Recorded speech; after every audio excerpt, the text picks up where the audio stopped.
Royal shocker. Princess Leonor of Spain walks down the aisle today heart suit. A royal wedding day. The princess enters the chapel. Suddenly, she hesitates. She steps forward, but not alone. Why did she pause? What followed shocked everyone. Today is the day Spain has waited for, the day Princess Leonor walks down the aisle. But this is no ordinary procession.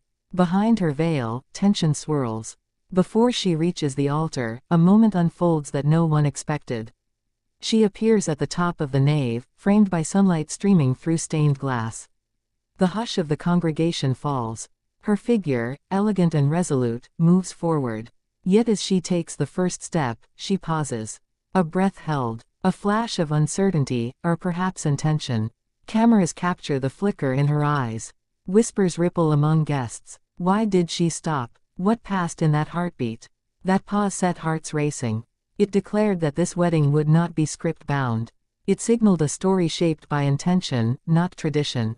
And when she finally resumed, walking arm in arm with her father, she did so as more than a princess, she walked as someone defining her own moment.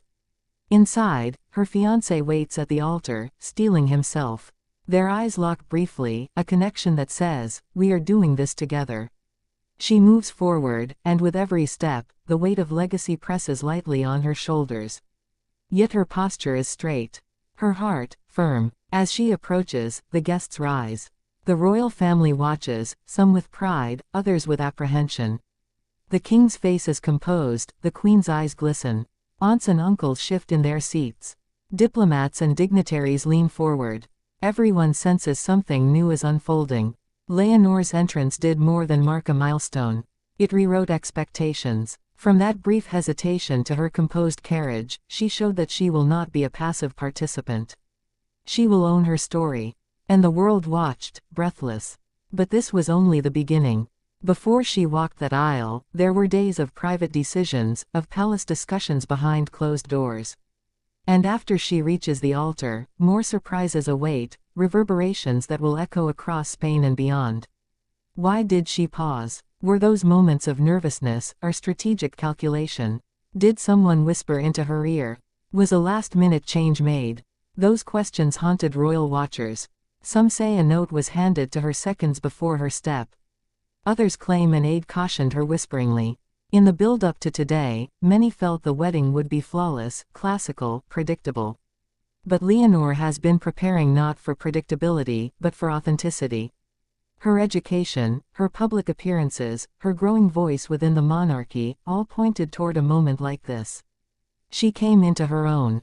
Her fiancé, chosen not merely for title but for shared values, stood beside her through it. He had reassured her earlier that morning with a soft word, an encouraging smile. Scenes from the private morning, she lingering before a mirror, fingers smoothing lace, a quiet prayer, a glance at a secret note in her palm. These intimate moments feed the portent of her entrance. Now, as she closes the last steps toward her future, the congregation holds its breath. The arch opens to reveal the altar. Leonor's gaze steadies. The priest welcomes them. But even before vows begin, the energy in the room has changed. The crowd senses a shift, a monarchy evolving. This wedding isn't about spectacle alone. It's about beginnings. It's about a princess stepping into the fullness of her role. The choice she made in that hesitation, the way she moved forward, that is her first message as a bride and future queen. She tells us, "I belong here, yes, but on my terms." In the coming hours, vows will be exchanged, rings placed, promises made. But the world will linger on that entrance. Commentators will dissect posture, pacing, expression. Historians will compare with past royal weddings in Europe. Social media will replay the paused step as a defining frame. For decades, Spain has watched its royal family evolve, from monarchy under pressure, through modernization, through challenges of relevance. This wedding, and especially Leonor's walk down the aisle, may mark the tipping point. A princess who pauses, then strides forward, may become the queen who leads. When the ceremony ends, and the newlyweds exit into applause, the chatter will begin.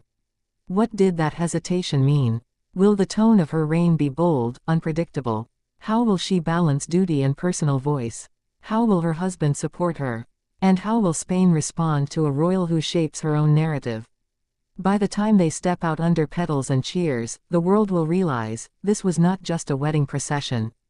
It was a proclamation, a royal shocker. The aisle walk was her stage, her statement, her declaration. And Spain, and the world, will never look at royal weddings the same way again.